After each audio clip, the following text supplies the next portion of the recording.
Boa tarde, pessoal. Hoje eu vou trazer um pouquinho para vocês um conteúdo, né, um tópico referente a vigas. Como assim? Como que a gente faz para obter as reações de apoio? Como que a gente traça, né, os diagramas de esforços cortantes, momentos fletores? Para que serve tudo isso? Eu sei que no mapa de vocês, esses diagramas eles já foram gerados, certo? Vocês só vão precisar pegar a informação referente ao momento fletor máximo da estrutura. Mas eu quero que vocês entendam como que a gente interpreta, como que faz para serem obtidos esses valores, que é de suma importância aí, principalmente para o pessoal da engenharia civil.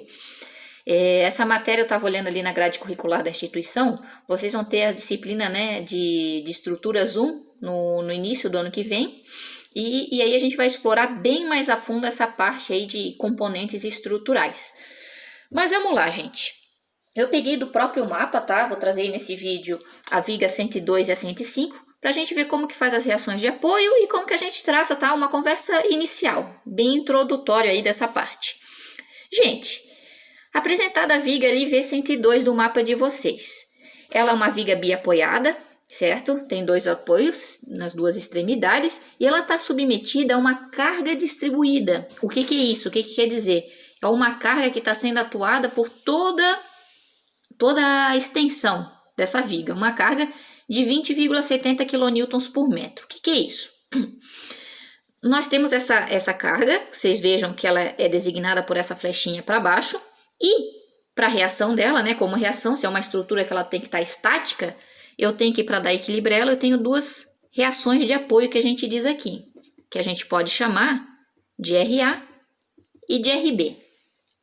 Galera, mas sempre que você tiver uma carga distribuída, você tem que transformar numa concentrada, para que você consiga calcular. O que é isso, Ana?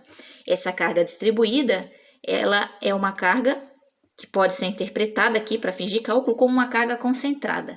Se eu tenho 20,70 kN, veja a unidade, ela está atuando em 1 metro da minha estrutura. Se a minha estrutura tem 4 metros, eu posso dizer que para toda ela, eu tenho o valor de 20,7 vezes 4, o que dá 82,8, uma carga concentrada de 82,8 kN. Como essa carga distribuída está em toda a minha estrutura, a gente pode dizer que ela está atuando exatamente no meio do nosso vão. Então, ela está a 2 metros de A e a 2 metros de B. Por quê? O vão inteiro tinha 4 metros. Beleza. Eu vou fazer o cálculo, tá? Mas como a gente está super na introdução, se eu tenho uma carga exatamente no meio, quer dizer que a resultante para A e para B é exatamente o mesmo valor. É exatamente a metade. Opa, 82,8 dividido por 2. Eu tenho a resultante de 41,4 kN para A e de 41,4 kN para B. Mas vamos supor que a gente não soubesse disso, que não fosse exatamente no meio do vão, como que a gente faz para determinar esses esforços, tá? A gente tem 3 equações. O somatório das forças em Y tem que ser 0, somatório das forças de X igual a 0 e o somatório do momento igual a 0. Gente, nossas forças, né, eu tenho essa e essa, estão atuando em Y. Então, a gente pode utilizar essa equação, tá? Podendo dizer o quê? Que as reações em A e B, RA mais RB, vai ser igual à força contrária, que é de 82,8. Vamos supor que a gente não soubesse quais eram os valores de A e B. Vem comigo, gente. Matematicamente, se eu tenho uma equação e duas incógnitas, eu não consigo resolver isso aqui. O que eu poderia partir de qual artifício? O momento. Tá, Ana, mas o momento, o que é isso? O momento, gente, deixa eu colocar bem devagarzinho, já que a gente tá bem no começo. Momento é igual a uma força, certo? Vezes uma distância. Então, eu posso partir do princípio, né, que eu posso ter um momento em A ou um momento em B, tanto faz, você que escolhe. Por exemplo, se eu quisesse meu momento em A, vamos lá, momento em A igual a 0. Lembrando que a gente vai adotar aqui que o sentido anti-horário é positivo. O que eu quero dizer para vocês? Se eu tivesse um momento em A, entendam como fixar o ponto A. Momento em A, então fixei aqui. Então, eu vou trabalhar com as demais forças atuantes no meu sistema. Eu falei que o momento é força vezes distância. Essa força, por exemplo, de 82,8, se a minha referência é o ponto A, qual que é a distância dessa força até o ponto A? Vai ser de 2 metros, então é 82,8 vezes 2 metros. Pergunto para vocês, se eu fixei em A e essa força está aqui para baixo, vocês concordam comigo que o movimento que ele vai fazer é esse aqui? Ó, é um movimento horário, então eu preciso designar um sinal negativo. Qual que é a outra força? Se eu travo aqui, a outra força atuante é RB. RB, que eu não sei o valor, a princípio, tá? Vamos fazer de conta que eu não sei, só para mostrar para vocês como que a gente obtém. RB vezes a distância. Qual que é a distância do RB até o ponto A? 4. Então, RB vezes 4 igual a 0. Qual que é o sinal de RB? Se eu fixo aqui, o RB está apontando para cima, ele está girando no meu sentido anti-horário, portanto, ele é positivo. Então, eu posso dizer que 4RB, multipliquei, é igual, vai passar para o outro lado, 82,8 vezes 2, 165,6. RB, está multiplicando, vai passar dividindo, divide por 4, vamos lá, eu vou ter 41,4 quilonewtons. Isso a gente já sabia porque a carga está exatamente no meio. Por que eu estou fazendo, gente? Porque às vezes vocês vão ter uma carga concentrada, vamos supor que tivesse aqui a 1 metro de B, a 3 metros de A, então as resultantes nos nossos apoios não vão ser as mesmas forças. Eu quero que vocês entendam como que a gente obtém para outras situações, tá? Então, se a gente encontrou RB, a gente pode voltar para essa outra fórmula, RA mais RB é igual a 82,8, que é a mesma coisa, sei o valor de B, vai ser mais 41,4, certo? Resultando, o meu RA igual, vai dar exatamente 41,4 quilonewtons, certo? Encontramos nossas duas forças. Como que a gente traça os diagramas, gente? Os diagramas são gráficos, tá? Quero que vocês entendam, são gráficos. Só que esses gráficos, eles nos apresentam as forças internas atuantes no nosso sistema. Então, vem comigo. Se eu traçar aqui no eixo X, tá?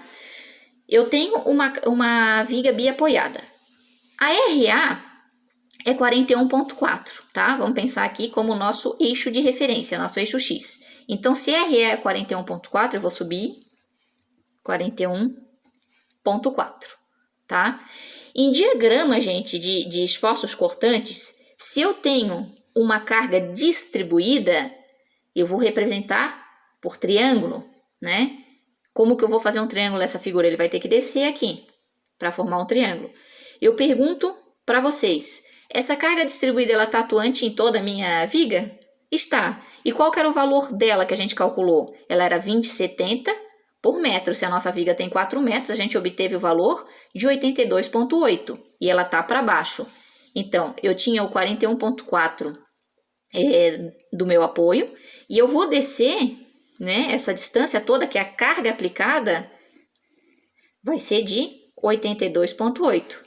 Vocês concordam comigo que se eu tinha o 41,4 dessa força e eu vou subtrair de 82,8, que é a força que está baixando, eu vou chegar numa resultante de igual valor, né? Em módulo ele é exatamente o mesmo, só que aí o sinal é negativo, né? Se eu for ver aqui, por exemplo, o eixo Y, né? Aqui eu tenho 41,4, se eu descer 82,8, eu vou ter mais aqui 41,4, só como referência aqui para vocês verem o valor, tá? Beleza, só que aqui para cima eu tenho o RB para fechar o meu diagrama, que ele vai ter no sentido positivo de Y de 41,4. Se eu estava em menos 41,4 e eu vou subir agora mais 41,4, vocês concordam comigo que eu vou voltar para a origem? Certo? E eu fechei o meu diagrama, ele sempre tem que fechar no eixo, se for fechar no ponto zero, se não fechar é alguma coisa que você fez errado. Então aqui eu tenho o diagrama de esforço cortante. Para eu ver o meu diagrama de momento fletor, gente, se eu tenho um triângulo no meu diagrama de esforço cortante, não se apavorem que depois vocês vão ver isso com mais calma, mas só quero que dê uma clareada nas ideias. Se vocês têm um triângulo no cortante, ele vai gerar uma curva, tá? Aquela curvatura do segundo grau, tá? No diagrama de momento fletor. Isso é meio estranho falar, mas o momento fletor a gente chama de positivo essa parte de baixo e negativo em cima, que é o contrário do diagrama de esforço cortante.